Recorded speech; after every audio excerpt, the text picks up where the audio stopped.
Hello student, आज हम देखेंगे काव्यचार कर्ण का जीवन दर्शन। कवि है रामधारी सिंह दिनकर। जन्म है सन 1908 और निधन 1974। हिंदी के सुप्रसिद्ध कवि रामधारी सिंह दिनकर का जन्म बिहार के मुंगेर जिले के सिमरिया नामक गांव में एक किसान परिवार में हुआ था। उन्होंने प्रारंभिक शिक्षा मुंगेर तथा उच्च शिक्षा पटना में प्राप्त की। पटना विश्वविद्यालय से स्नातक की उपाधि प्राप्त करके कुछ समय तक अध्यापन कार्य किया। वे भागलपुर विश्वविद्यालय के उपकुलपति और भारत सरकार की हिंदी सलाहकार समिति के अध्यक्ष भी रहे थे। दिनकर जी की एक सबसे बड़ी विशेषता है अपने देश और युग के प्रति जागरूकता। कवि ने तत्कालीन घटनाओं का खुलकर चित्रण किया है।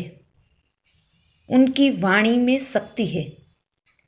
उनकी कविता में शोषित और पीड़ित वर्ग की व्यथा और उससे मुक्ति का संघर्ष है। उर्वशी, रश्मिरथी, रेणुका, हुंकार, रसवंती, कुरुक्षेत्र उनकी काव्य कृतियाँ हैं।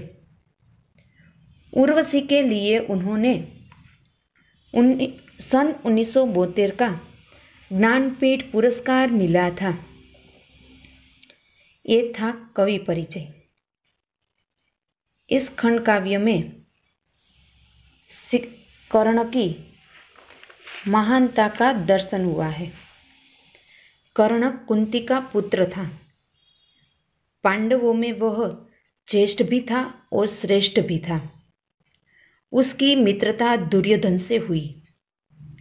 अन्याय और अपमान से भरे कर्ण के जीवन में दुर्योधन ने सदा उसका साथ दिया। कर्ण दुर्योधन के इस उपकार को कभी नहीं भूल सका। कर्ण कुशल योद्धा था। महाभारत युद्ध से पहले श्री कृष्ण ने उसे पांडवों के पक्ष में लाने का प्रयत्न किया। उन्होंने उसे राज्य देने का प्रलोभन दिया, परंतु कर्ण ने दुर्योधन का साथ छोड़ने से इनकार कर दिया। अब हम देखेंगे इस कविता का सार। कर्ण दानी है। उसे सांसारिक सुखों की परवाह नहीं है। उसकी यही इच्छा है कि वह गरीबों को सदा दान देता रहे। कर्ण राज्य को तुच्छ और क्षणभंगुर समझता है।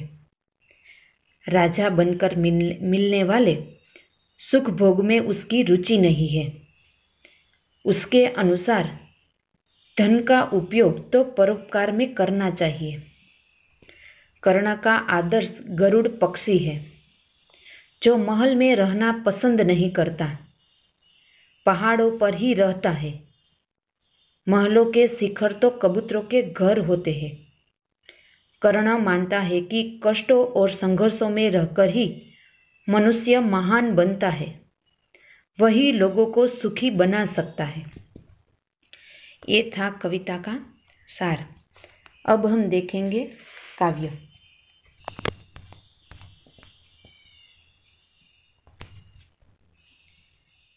वैभव विलास की चाह नहीं, अपनी कोई परवाह नहीं। वैभव विलास यानी कि धन दौलत, चाह यानी कि इच्छा, चाह नहीं, अपनी कोई परवाह नहीं, परवाह यानी कि चिंता। बस यही चाहता हूँ, केवल दान की देव सरिता निर्मल। सरिता यानी कि नदी, निर्मल यानी कि स्वच्छ पवित्र। करतल से झरती रहे सदा। करतल यानी कि हथेली। निर्धनों को भरती रहे सदा। निर्धन यानी कि कंगाल, दरिद्र।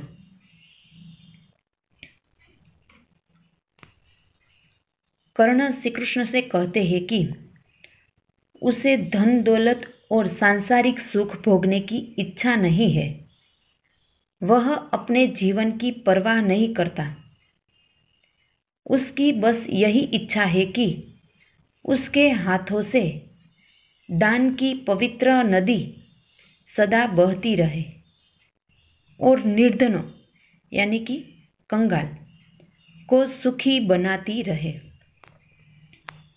तुच्छ है राज्य क्या है केशव, तुच्छ यानी कि क्षुद्र, केशव यानी कि श्री कृष्ण, पाता क्या नर कर प्राप्त विभव, नर यानी कि मनुष्य, विभव यानी कि धन संपत्ति, चिंता प्रभुत, प्रभुत એટલે કે अधिक, अत्यल्प यानी कि बहुत थोड़ा, हास यानी कि निंदा, कुछ चाकचिक्य, चाकचिक्य यानी कि चमक, कुछ क्षण विलास, पर वह भी यही गवाना है, गवाना यानी कि खोना, कुछ साथ नहीं ले जाना है।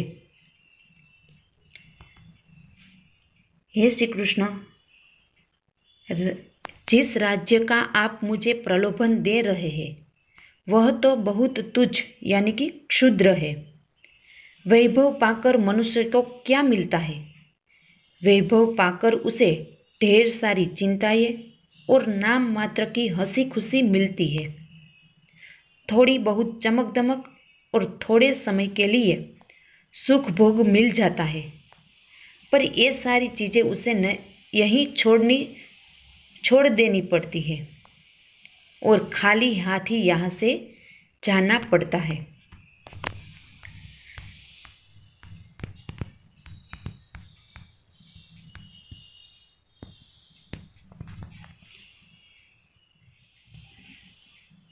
मुझसे मनुष्य जो होते हैं कंचन का भार न ढोते हैं।